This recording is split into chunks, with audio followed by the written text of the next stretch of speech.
말씀드릴 내용은 우리나라 이제 학교 폭력 실태와 개선 방안에 대해서 제 나름대로 한번 짜봤습니다. 네, 하겠습니다. 오늘의 순서는 어, 먼저 학교 폭력의 정의와 법률에 관련해서 말씀을 드리고, 두 번째 현재 학교 폭력의 실태, 세 번째 학교 폭력의 해결 사례, 조정 사례에 대해서 말씀을 드리겠습니다.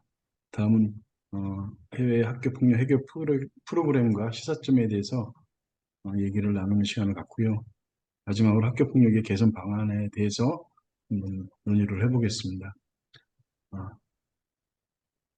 첫 번째, 학교 폭력의 정의는 우리 법률에 학교 폭력 예방 및 대책에 관한 법률에 보면 제2조의 정의에 학교 내외에서 학생을 대상으로 발생한 상해, 폭행, 감금, 협박, 악취, 유인, 명예훼손, 모욕, 공갈, 강요, 강제적인 심부름 및 성폭력, 따돌림, 사이버 폭력 등에 의하여 신체, 정신 또는 재산상의 피해를 수반하는 행위를 말하고 있습니다. 여기서 특징인 것은 과거에는 학생과 학생의 관계에서 요즘은 학생을 대상으로 하는 것으로 이미 확장된 경향을 보이고 있습니다. 예, 다음 넘어가겠습니다.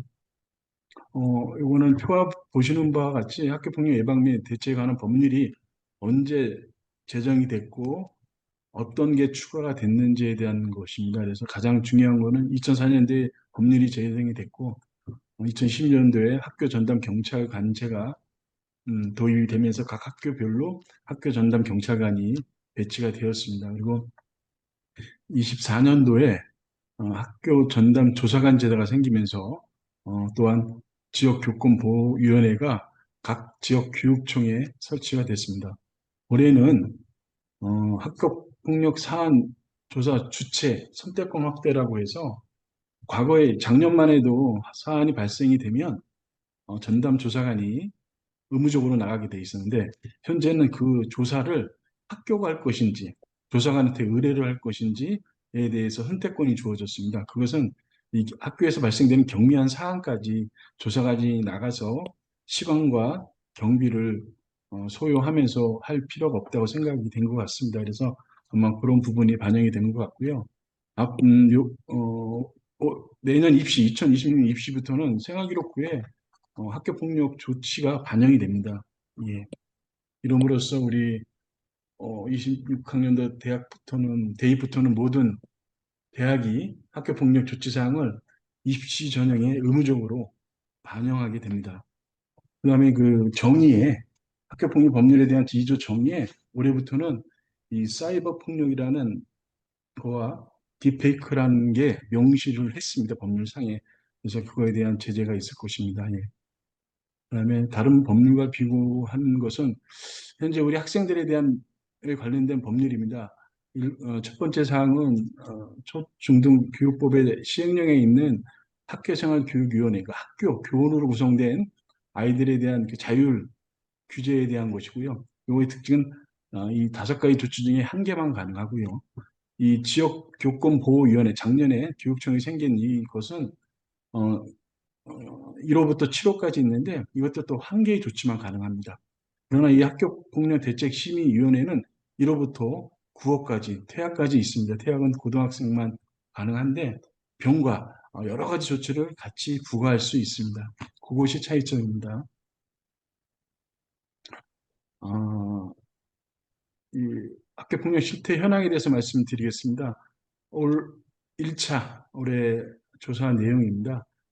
초등학교 4학년부터 고등학교 3학년 전체 397만 명 중 참여율 82.2%, 326만 명이 응답을 해서 피해 응답률 2.5%로 작년 대비 0.4%가 증가를 했습니다. 예. 25년 1차와 작년 2차 보면은 초등학교가 많이 증가한 것으로 보여집니다. 예. 다음 보겠습니다. 이 학교 폭력 연도별 피해 유형 및 통계를 보겠습니다. 보시는 바와 같이 올해는 언어폭력이 작년도 2023년도에도 언어폭력이 가장 많은 추세였고 그러나 특이할 점은 이 집단 따돌림이 늘어났다는 겁니다. 어, 이 결국은 이 관계성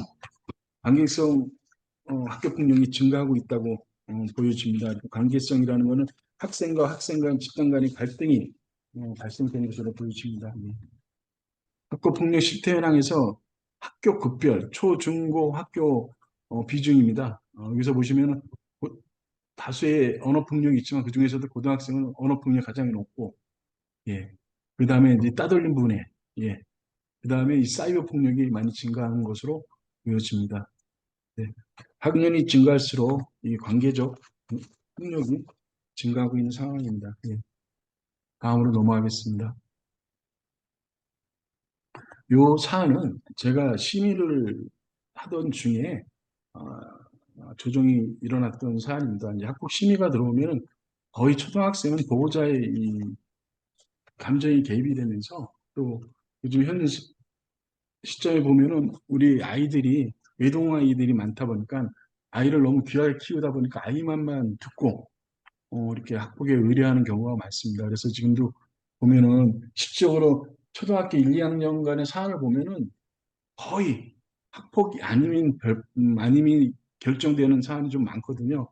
근데 이 자체는 이제 신체 폭력이 있었고 재물 손괴가 있었기 때문에 학폭에 오게 되었습니다. 이 또 진단서도 제출된 상태라 오게 되었는데 사안 내용은 이렇습니다. 6학년 학생들로 학원 하원길에서 승강기 안에서 그 밀고 다니는 킥보드가 발에 부딪히는 사고가 있었습니다. 그래서 이 친구가 H가 K한테 사과를 요구했는데 자기는 그런 적 없다 부인을 한 겁니다. 그러니까 이제 H가 화가 나서 K를 쫓아가면서 욕설을 하고 그다음에 횡단보도에 서 있는 K를 향해 자전거를 위협적으로 몰은 상황이었습니다. 이 상황은 K 보호자가 아이의 말만 듣고 월요일 날 아이한테 녹음기를 주게 됩니다. 근데 녹음기를 줘서 아이들이 대화 내용을 옆에서 녹음을 일부러 그 상황을 물어보고 녹음을 시켜서 그거를 파일로 정리해서 경찰서에 제출을 해서 형사화한 사건입니다. 근데 이 H 보호자는 이제 초등학교 6학년이고 아직 어린 학생들이기 때문에 과연 그게 맞나 아이들끼리 대화를 통해서 해결하는 게 좋지 않을까 원하고 있었지만 K 측의 경찰 신고로 인해서 H도 어쩔 수 없이 형사 신고하고 학폭에 맞신고한 사안입니다. 그래서 어, 조사관이 나가서 조사를 하고 그다음에 경찰을 통해서 CCTV로 확인을 하고 그 증거를 바탕으로 심의위원회가 열렸습니다. 근데 이 CCTV의 영상은 약간의 부딪힘이 있었지만 H도 그냥 지나간 모습을 보였는데 이 횡단보도 영상을 가지고 서로 의견이 달랐던 부분이었습니다. 근데 요 그 당시에 K 보호자는 CCTV 영상을 보지 못한 상태였고 H 보호자는 경찰에 신고를 하면서 이걸 본 상태입니다. 그래서 H의 입장에 주관적인 입장으로 얘기를 했고 K 보호자도 그럼 한번 보시라고 어, 그 화면을 보여드렸습니다. 그랬더니 K 보호자가 K가 횡단보도에서 H의 자전거가 오는 곳을 보고 킥보드를 돌립니다. 자전거 쪽으로. 그러면서 그 학생이 킥보드를 피하면서 넘어지게 됩니다. 어, 그러면서 이제 저희가 이제 조정을 이제 시작을 했죠. 그랬더니 이제 K 측 보호자는 자신의 아이 말만 듣고 경찰 신고하고 학교 폭력을 신고한 것에 대해서 사과를 하고요. 그다음에 적절한 훈육을 약속하고 H 자전거 파손과 치료비를 지불하겠다고 약속을 했고 H는 이 불가항력적이었다. 사람이 많았기 때문에 그럴 수도 있다 하고 이해를 하고 당초에 H가 자전거를 K 쪽으로 몰고 가지 않았으면 위협적으로 요구를 하지 않고 이런 일도 발생하지 않았다. 그래서 나도 우리 아이도 그런 위협적인 행위를 한 것을 인정을 하겠다라고 인정을 하고 사과를 했습니다. 그래서 저희 심의위원회에서는 쌍방의 의사를 확인하고서 상호 사과를 하는 시간을 가지고 피해 보상을 서로 요구하지 않기로 하고 학교장 자체 해결 동의서를 제출하기로 하고 학교 폭력 심의를 조정을 한 사례가 있었습니다. 그 간단한 예를 한번 말씀을 드렸습니다. 네. 다음은 저희하고 유사한 프로그램이 있는지를 좀 파악을 해봤고요. 그래서 해외 학교 폭력 해결 프로그램에 대해서 한번 보겠습니다. 예. 예, 핀란드의 키바라는 프로그램이 있습니다. 2009년도부터 핀란드의 모든 초중학교, 그러니까 1학년부터 9학년까지, 중학교까지, 우리 중학교까지 지금 실시되고 있습니다. 근데 여기서는 특징이 기존의 가해자를 처벌하는 게 아니라 방관자, 방관자를 이 프로그램에 집어넣는 겁니다. 그래서 이 학교가 67%의 이상의 감소를 효과를 거뒀다고 합니다. 근데 요거는 어, 저희가 좀 생각해야 될 부분이 잠시만요.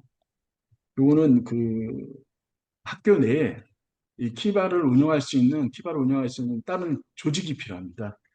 그래서 그런 조직이 직접적으로 개입을 한 프로그램입니다. 그러다 보니까 저희 쪽하고 좀 안 맞는 부분이 있었습니다. 그래서 노르웨이 OBPP 프로그램입니다. 이거는 심리학자 올레이스가 해서 만든 프로그램입니다. 이거는 명확한 규칙과 일관된 제재 시스템을 가지고 우리는 다른 친구를 괴롭히지 않는다.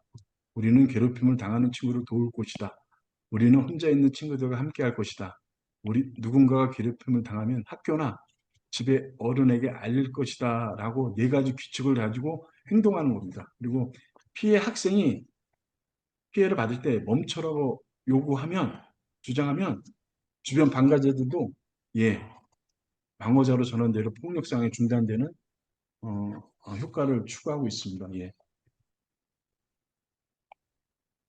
다음은 미국의 PBIS 시스템을 보겠습니다.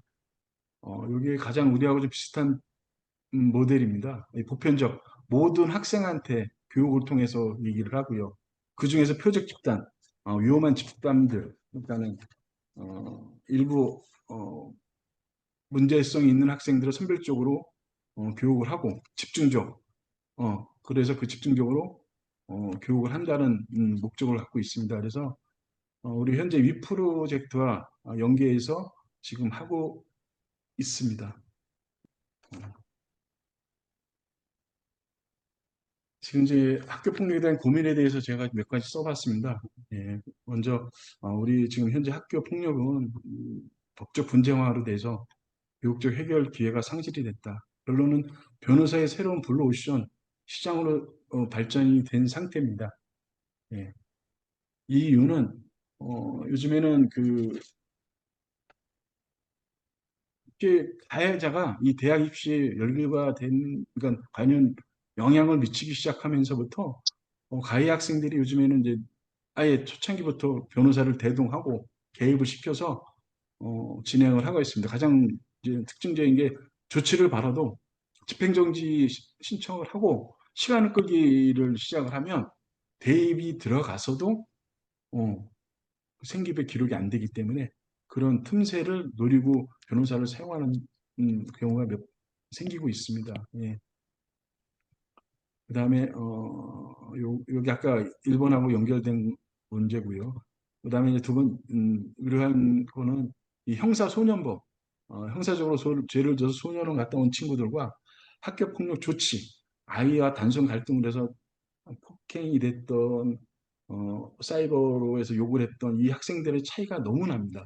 이 친구들은 형사소년범들은 생기부에 기록이 안 돼요. 그러나 이 학교 폭력은 3호 조치 이상은 다 기록이 돼, 4호부터는 기록이 되기 때문에 대입에 대한 역차별이 생길 수 있다는 우려가 있습니다. 지속적으로 건의를 하고 있는데 아직 그게 좀 안 되고 있는 상태입니다. 그래서 아까 말씀드린 대로 맞신고가 많이 늘었다. 이거는 주치 경각, 쌍방울을 하면서 서로의 딜을 하는 것으로 많이 신고가 들어오고 있고요. 그다음에 대입 진로 불이익을 주기 위한 보복성 합법에 대한 것도 많이 발생하고 있습니다. 그다음에 아까 어, 어, 또 초등학교 경련 사안이 워낙 많이 들어와서 심의가 증가하고 있는 게 있습니다. 근데 이 모든 원인은 가정의 인성교육이 부족이다라는 게 공통된 의견인 것 같습니다. 다음으로 넘어가겠습니다. 예. 저가 이제 생각을 한 겁니다. 이 아이들이 무분별한 사이버 세계에 들어가다 보니까 이 플랫폼 회사의 책임감이 필요하고 어느 정도 규제가 있어 보입니다. 그러니까 14세 미만 이상에 대한 규제가 미약한 상태고요.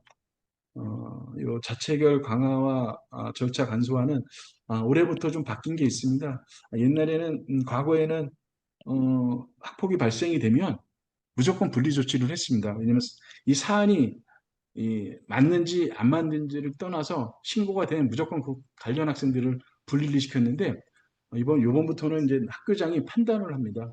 이 사안이 그럴 사안인가 아닌가, 경미한 사안인가 아닌가를 판단을 해서 학교장 판단에 경미하다 생각이 하면 분리 조처를 안 해도 되게 만들어 놨습니다. 예.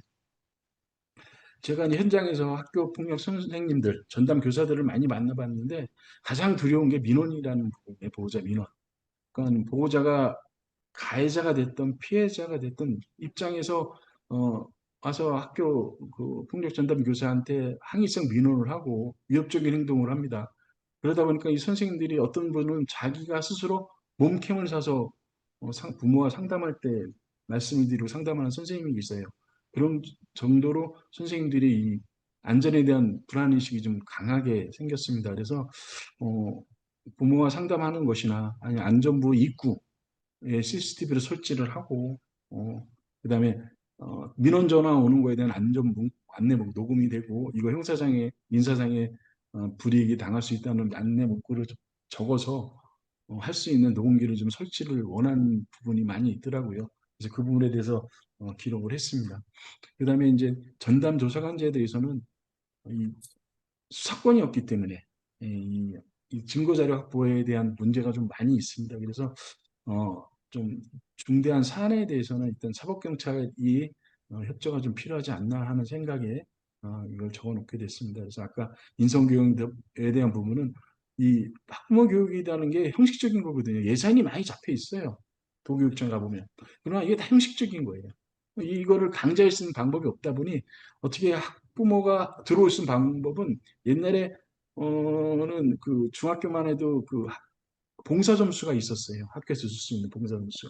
근데 지금은 없어졌지만 그런 봉사 점수 같은 제한을 주면은 부모가 이런 교육을 들으면 아이한테 봉사 점수를 부여할 수 있는 그런 정책적인 변화가 좀 있었으면 학부모가 이런 인성교육이나 그 학폭에 대한 교육을 좀 더 의무적으로 받지 않을까 하는 생각에 이런 걸 써놨습니다. 그래서 또 하나는 제가 이제 사회중재단을 지금 2년째 하고 있는데 그 들어간 이유가 이겁니다. 이제 학폭 심의를 벌써 6년째 하다 보니까 어, 이게 과연 학폭이 올 것인가? 안 와도 될 사안들이 많이 올라오고 있습니다.